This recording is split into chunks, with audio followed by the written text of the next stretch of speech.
Hello everybody, welcome back to the Stellium Astrology podcast. Today we're covering Gemini, the third sign of the Zodiac.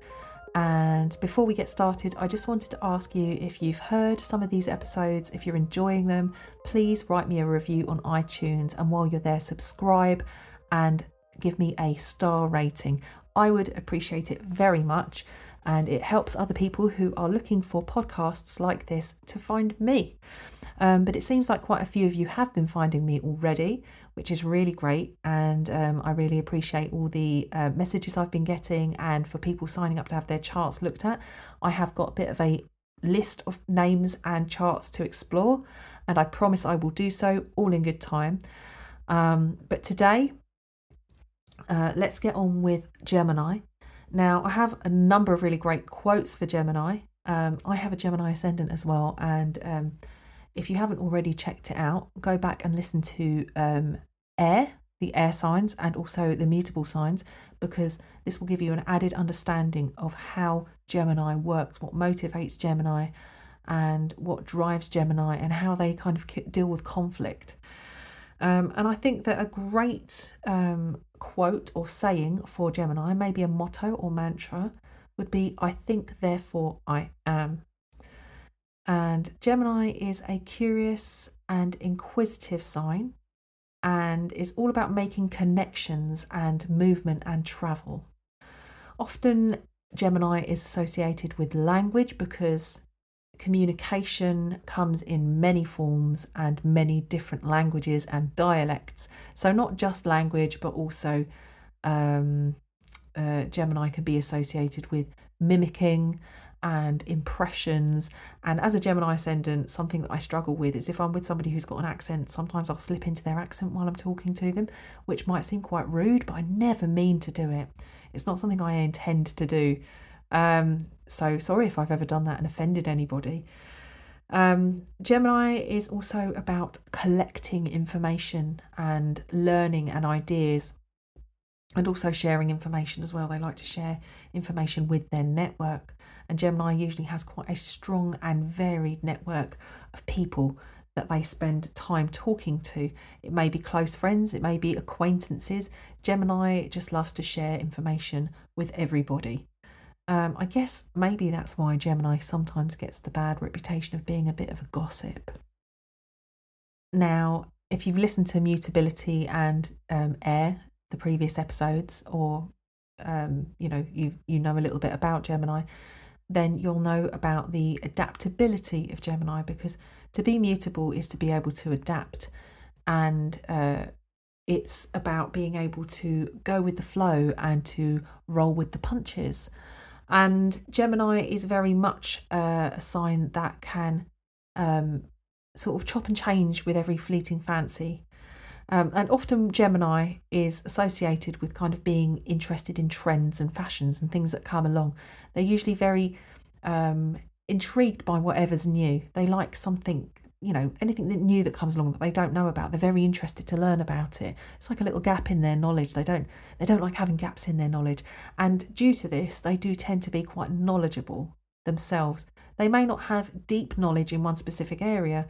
They're generally quite knowledgeable on a superficial level, surface level knowledge about varying subjects and, whole range of things, but not necessarily deep, concentrated knowledge that perhaps, having a bit more focus and ability to stick with one thing might require. Gemini is a kind of, a youthful sign, and quite curious, as previously mentioned, always interested in what's going on around them, usually quite quick off the mark, usually quite intellectually quick as well, able to pick things up quite easily, because the key to Gemini is making connections and associations. So generally, Gemini is actually quite good at seeing how something was done previously and applying that knowledge to doing something else that's quite similar. So for example, working in one company using a specific database and thinking, well, that's how it was done in that place, and using the new database and being able to intuitively find their way round. And usually they'll be quite interested in exploring all the different functions that might not even apply to their job, just because They like to explore. They like to find things out, and they are a sign of exploration as well. So usually with a Gemini, they're the person that you'd go up to and say, could you recommend a mechanic, a local mechanic for me? I need to get my car MOT'd. Or could you recommend a good restaurant for me to try out because I want to take my boyfriend on a surprise evening out and spoil him? And they'll say, oh, there's what you're looking for. What type of thing do you want? There's this, and this. And they'll give you loads of options, because Gemini likes to have lots of options themselves. They like to keep their options open. Gemini is an active and masculine sign, which I've talked about extensively in previous episodes, not necessarily meaning that it's male, but meaning that it's very conscious of itself. It's quite extroverted and very active about, its kind of way of going about things. It's very out there, not afraid to put itself out there either. The glyph for Gemini, the symbol for Gemini, is the twins. Now, there are a few signs of the zodiac that, and generally the air signs, that are not represented by animals. The rest of the zodiac is, most of the zodiac signs are animal related in some way, except for the air signs, which are all kind of human or object. And the only other sign that isn't an air sign, which isn't also an animal, is Virgo, which is a Mercury ruled sign, just like Gemini. So that's just a little tidbit for you, a little interesting tidbit, without getting too in depth about that. But that actually hints towards the human quality of the air signs. And actually Gemini being the first of the air signs, the glyph is it looks like the number 2 in Roman numerals, which Gemini is a sign of duality, bipolarity, and is symbolized by the twins. So this could be a stage of development where you suddenly realize that you are there are other perspectives to be heard. You suddenly realize that you can have a conversation with somebody other than yourself. So this really is the sign of the siblings. Actually, this is the sign where maybe both siblings are consciously aware of each other, and then you've got this kind of camaraderie, a sense of communication between you and your sibling. It also is a sign connected to cousins as well. So kind of, that kind of learning process before you actually get into school, maybe, where you're talking to each other and understanding that people come from different families, they do things differently in their family, they have different perspectives to you, they have different likes and different tastes. But Gemini also is associated with learning and education, and is associated with school, time at school as well, and with play. As mentioned, the ruling planet is Mercury, which we'll cover in a later episode. And the part of the body that that Gemini rules is the arms, and the hands, and kind of where the body divides, really. So anything where there's kind of 2 of everything in the body. But usually somebody who's quite mercurial will be needing to do something with their hands. So often they'll be either good at knitting or crafts, or quite crafty in some way or another. Some of them maybe would be quite good at, like, for example, Bob Dylan, who is a Taurus but has quite a few planets in Gemini, very good at playing guitar, particularly finger-picking style, but also very good at singing at the same time, and, being able to separate the mind and the body, in a sense.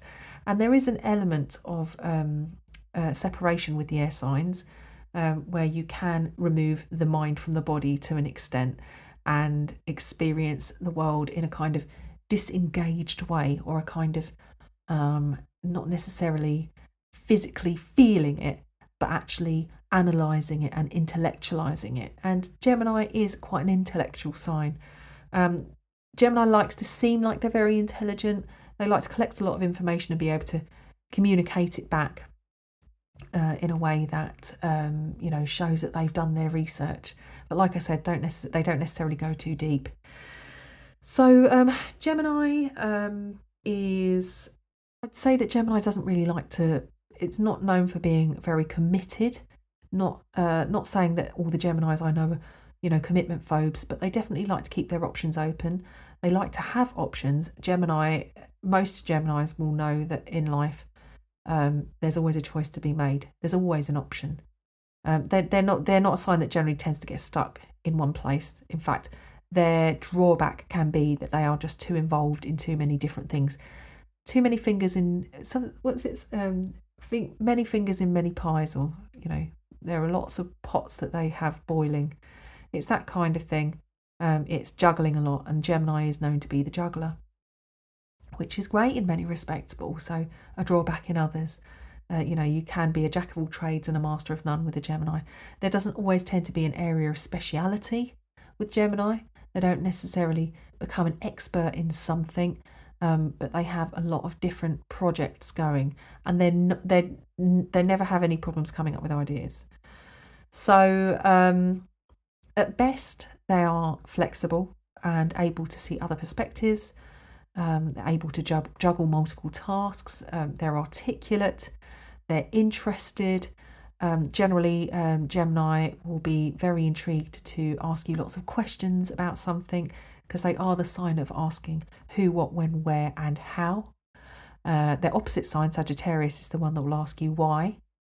But Gemini is more about the nuts and bolts, learning about what makes something work, how it works, and you could look at Gemini being a sign that's connected with commerce, as the kind of the buzzing backbone of society, where we are trading, bartering. Think of kind of Del Trotter from Only Fools and Horses being a bit of a gift of the gab, kind of always knows what to say, bit cheeky, bit of a he's a bit cheeky, and he's always got a trick up his sleeve. You could look at that as a quite a Gemini or mercurial kind of way of being. At worst, Gemini can have quite a short attention span. It's a bit ADHD, Gemini, it can be. And as somebody with a Gemini ascendant, I have struggled for years to really be able to focus myself. I have to really put myself in a situation where I have to force myself to focus. There are a few tricks and tips I could give anybody who's struggling with that. Particularly, if you've got work to do, just don't have your phone in the same room as you. When the moon's in Gemini, maybe just resign yourself to the fact that you are just going to be more chatty and want to socialise a bit more on social media, rather than trying to force yourself to be productive during a moon in Gemini transit. Gemini can be the sign of having a bit of a fear of missing out. They say yes to a million plans because they don't want to say no to anything, because they all sound really appealing. And then when it gets to the point where they have to attend these multiple events that they've said they're going to have to be a blowout to somebody, and that makes them look flaky. And that can be another thing with Gemini. They can be a bit flaky. They can be a little bit, yes, I'm going to do this, I promise I'll do it. And then they either never get around to it because they've got a million other things that they've got to do, or, they have to cancel at the last minute because, something else has come up. Not all are like this. It's just, some ideas for you. They can actually be a little bit non-committal. They don't really want to stick to one thing. And they can also get involved in idle gossip and maybe sometimes be a little bit verbose. I actually think verbose is a particularly verbose word. If you're using the word verbose, then you're being verbose. And if you're not sure what verbose means, it means using unnecessarily long words to describe something that you could simplify quite easily. So if you're using the word verbose, I think you're being verbose. I had obviously lots of charts that I could talk about. Donald Trump is a Gemini, born on a full moon in Sagittarius. Boris Johnson is also a Gemini. Jeremy Corbyn is also a Gemini. At one point, we were looking at the potential of having a lot of Gemini. There's still a lot of Gemini going on. I think it's interesting that Gemini is a sign that is built to take change on. And when the sun is in Gemini, as it moves around the Zodiac, this is where we enter the change in seasons. Gemini is that shift from spring to summer. So it's that change, that adaptability. And actually we've got Trump and Boris Johnson both leading the US and the UK respectively during a extremely transitional period. Regardless of whether or not you think they're doing a good job, and this is something I have to say about who I pick to talk about during this podcast and in general, I don't pick charts because I support people's ideas of leadership, or I, particularly, this is my political opinion. I pick charts that are of the moment, which could be quite interesting for us to study. Some people get quite passionate. They really, really hate Donald Trump, or they hate Boris Johnson, and I don't want to talk about him. I'm not picking them for this reason. It's not because I'm a fan. It's because let's look at their charts. They're very fascinating people. However, I'm not talking about them today. I just thought it was interesting to think that both leaders of the US and the UK at the moment are both Geminis and adept at juggling and dealing with change, and also known to come out with some right waffly statements sometimes, but also have that politician almost evasive gift of the gab sometimes as well. Actually, I was going to talk about somebody called Gavin Bain. I was going to talk about Russell Brand. I wonder if I can do both. So Russell Brand is a Gemini with a Mercury in Gemini as well. And Russell Brand is a comedian. Gemini can be associated with comedy. He was a stand-up comedian for years, and then he broke into Hollywood and did some films, Forgetting Sarah Marshall and Get Him to the Greek. So he's kind of reached peak fame in Hollywood. And then he decided to set up his own YouTube channel, which was called The Truths. And The Truths was his own kind of alternative news source, because I think he's quite a spiritual person, and he got quite frustrated with the lack of honesty in reporting media. So Russell decided to do The Truths, and it lost him a lot of credibility in some of the larger sort of circles, the more respectable circles that he was mixing with. So I don't think he tends to get too much TV work anymore. But actually he's now doing a podcast called Under the Skin, which he's advertising a lot on Instagram. I think it's a paid podcast, so it's not quite the same as like Joe Rogan Experience, where you can just log on and watch it on YouTube, or you can listen to it. I think it's on Spotify now. But actually it's a paid thing, so he's doing a lot of advertising online. But Russell Brand is somebody who is, I would say, incredibly verbose, and he has got the gift of the gab. He doesn't really take a moment to stop and draw breath sometimes. He's always got something to say, but he's an interesting person.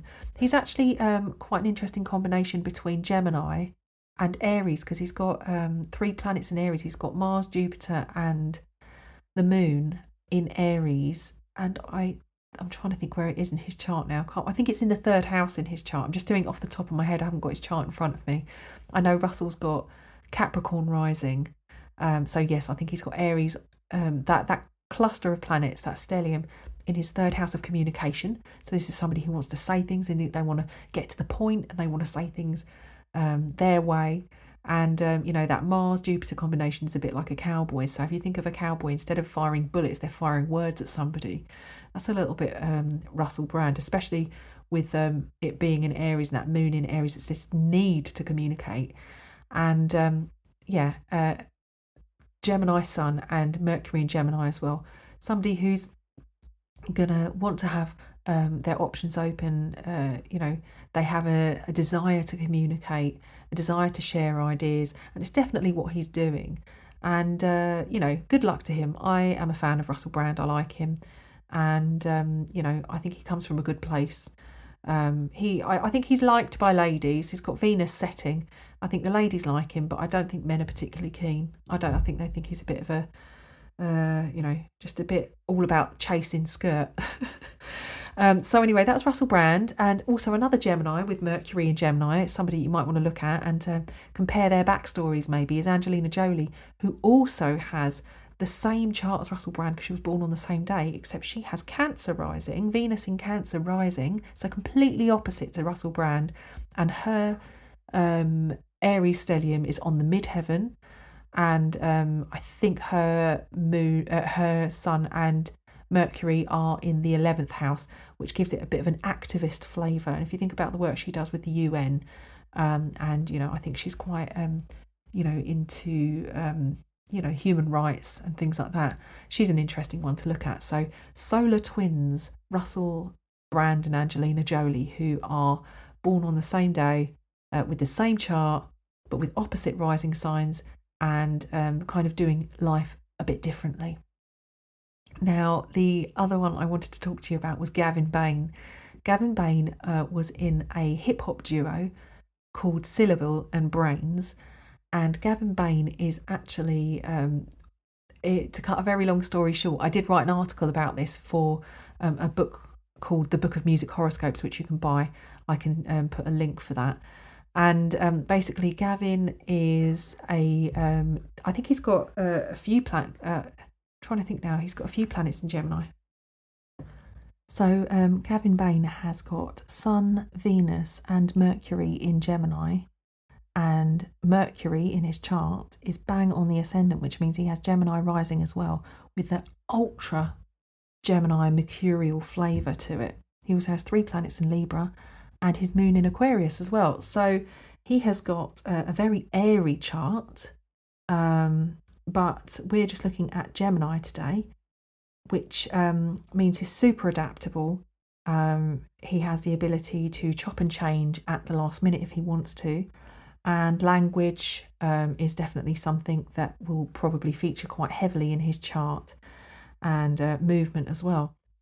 And just in a nutshell, Gavin is one half of a hip-hop duo called Syllable and Brains.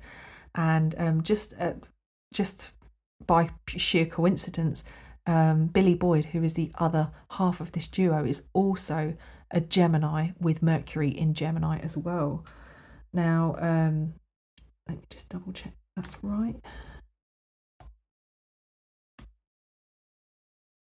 Yes, Billy Boyd also has Mercury in Gemini, and he has Libra rising. To cut a long story short, they auditioned to be. They went to London. They were hip hop artists and they love rap, and they travelled down to London to audition to be the UK's Eminem. And they got there and they started rapping, and they're from Scotland, if I failed to mention.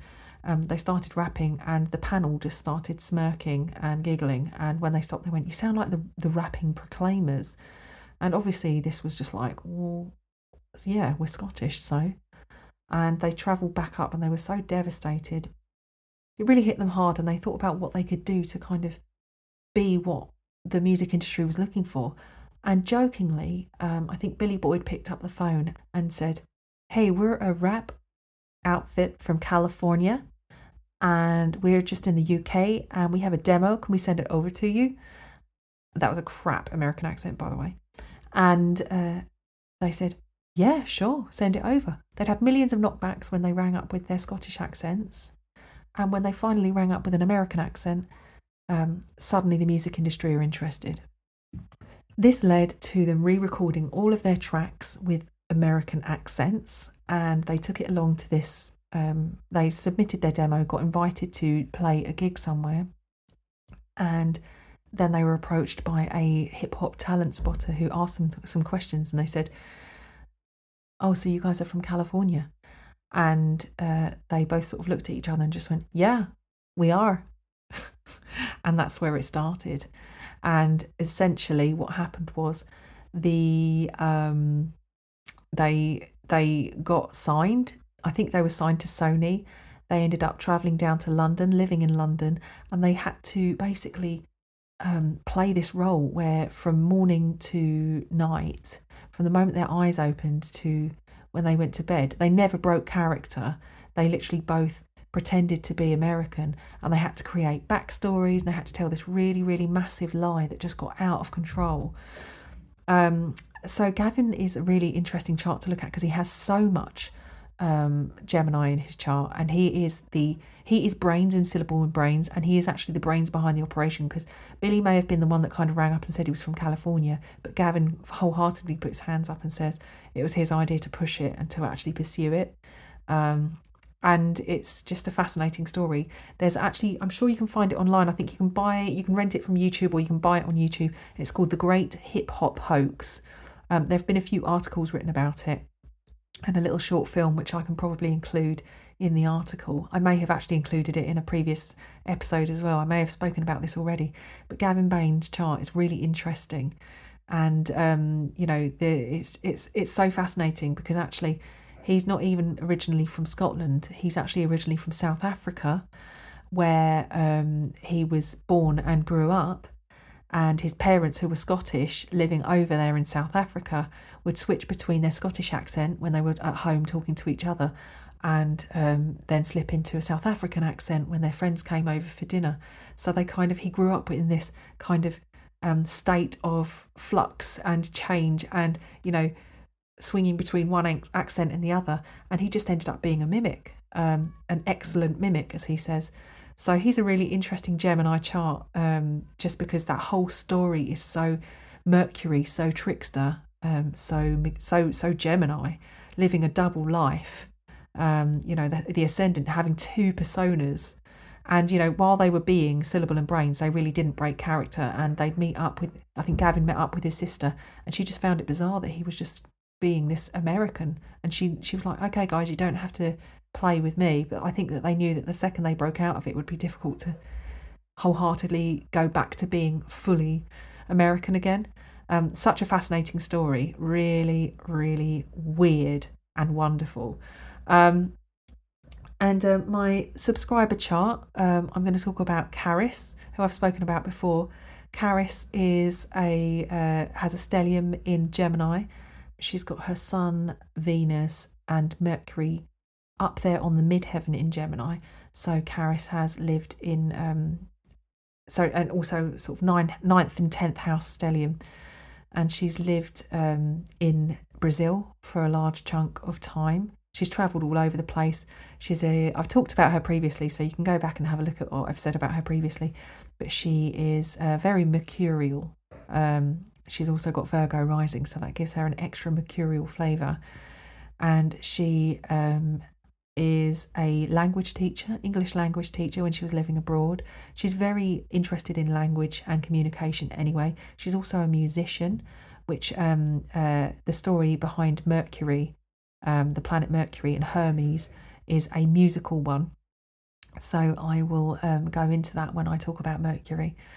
But yes, being interested in music and being creative and artistic, that kind of Venusian mercurial flavour that can be added to a chart.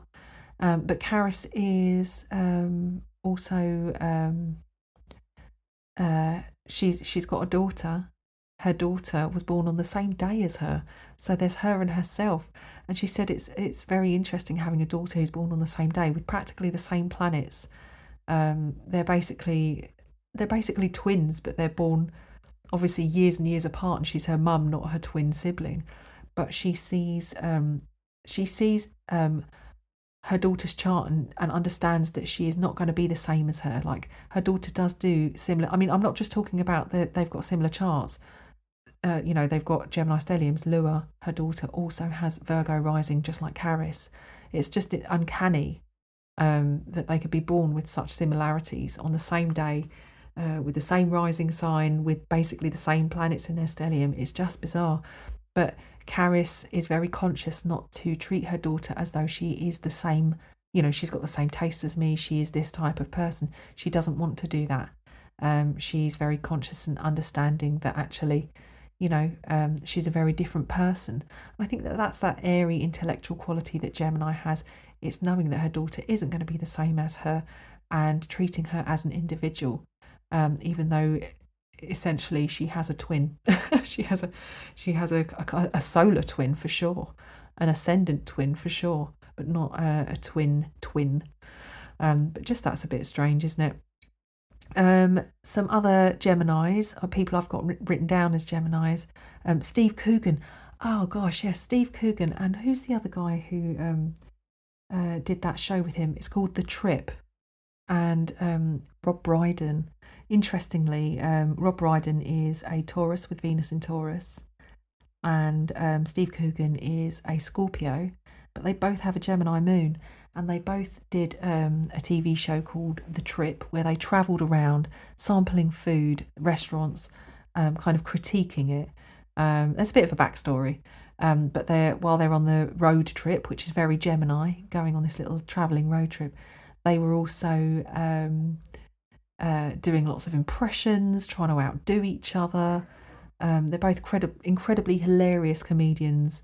And actually, Steve Coogan, you could say that he leads a little bit of a double life, because he has developed one of his characters to such depth that he's taken on a life of his own. And I am talking about Alan Partridge, who is this kind of exaggerated kind of Richard Madeley. And if you're listening to this and don't know who Richard Madeley is, he's a TV presenter in the UK who's a bit of a cheesy kind of cringy guy, but just really kind of like somebody who's just totally unaware of themselves, and quite opinionated, and doesn't think before they speak sometimes, so a bit out of touch. So Steve Coogan's sort of got this double life, and he's actually Steve Coogan he's been in a number of films. He was in Tropic Thunder. I'm trying to think of other Hollywood films he's been in, but he has branched out into Hollywood as well. So he's an interesting one to look at. And I'm just going to finish on some quotes. Here's a Dr. Seuss quote: "The more that you read, the more things you will know. The more that you learn, the more places you'll go." So Gemini. And this is a great Philip Pullman quote when I was reading his Dark Materials.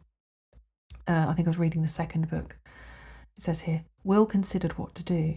When you choose one way out of many, all the ways you don't take are snuffed out like candles, as if they'd never existed. At the moment, all Will's choices existed at once, but to keep them all in existence meant doing nothing. He had to choose after all." And I think that describes the kind of the inability to sort of make any kind of progress if you can't make a decision. And often with Gemini, there is an inability to kind of craft ahead or carve a sort of pathway, because they're getting distracted by all the little things in the now. And what else have we got here? "All truly great thoughts are conceived while walking." That's Nietzsche from Twilight of the Idols. And another quote: "The problem, simply put, is that we cannot choose everything simultaneously, so we live in danger of becoming paralysed by indecision, terrified that every choice might be the wrong choice." That is the real dilemma for Gemini, and there is a sense of dilemma indicated with Gemini. So I thought you'd enjoy that. I thought you'd enjoy some of those quotes. And I hope you've enjoyed this episode. Please do take a screenshot and let me know that you're listening. Tag me on Instagram at Stellium Astrology, Stellium Astro. And tag me, take a screenshot, tag me on Instagram at Stellium Astro, and let me know if you're enjoying it. If you think somebody else might like this show, please share it with them. If you'd like to be on it, subscribe to my mailing list and you'll be sent an application form where you can apply. Just fill out the form, takes about 2 minutes. I am aware I do have a few people that I need to get featured in upcoming shows. You will be featured, I promise. And that's about it for today. I hope you've enjoyed Gemini. I've enjoyed exploring this for you, and I'm looking forward to speaking to you next time, when we're going to talk about crabby little Cancer, the cute little protective cardinal water sign of the zodiac. So hang in there, my little Cancerians, you're next. Take care, everybody. Bye.